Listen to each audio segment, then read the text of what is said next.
In this video, you'll learn how to find your base ID and API key in Airtable. These details are essential if you plan to connect Airtable to other tools, build automations, or work with the Airtable API. I'll walk you through the process step by step, and by the end, you'll know exactly where to look and what you're seeing on screen. First, go ahead and open your preferred web browser on your computer. This works best on a desktop or laptop rather than a phone or tablet because some of the developer tools are easier to navigate on a larger screen. In the address bar at the top, type in airtable.com and press enter to go to the Airtable homepage. If you're not already signed in, log in with your normal Airtable account credentials.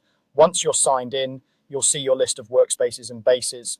Now, open the base that you want to use for integrations or API access. This is important because each base in Airtable has its own unique base ID, and the API documentation is specific to that base. Click on the base's name or thumbnail to open it. You should now see the familiar Airtable interface with your tables, fields, and records. Keep this base open because the next steps will reference it. Now, you're going to open the Airtable Developer Hub in a new browser tab.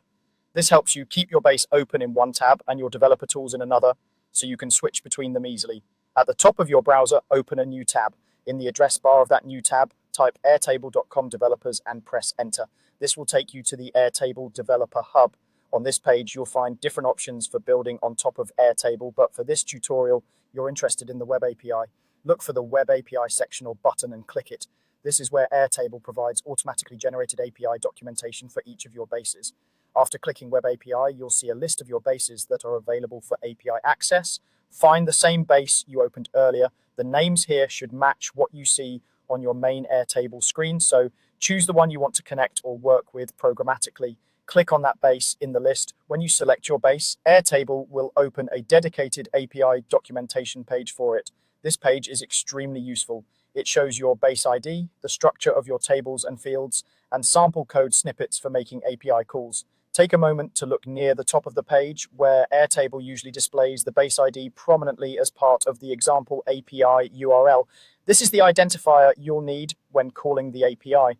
On the same documentation page, you'll also see instructions or links that explain how to use your personal API key or access token. Airtable may direct you to your account settings where you can generate or manage these keys. Treat your API key like a password, keep it private, and never share it publicly or commit it to shared code repositories. That's all you need to do.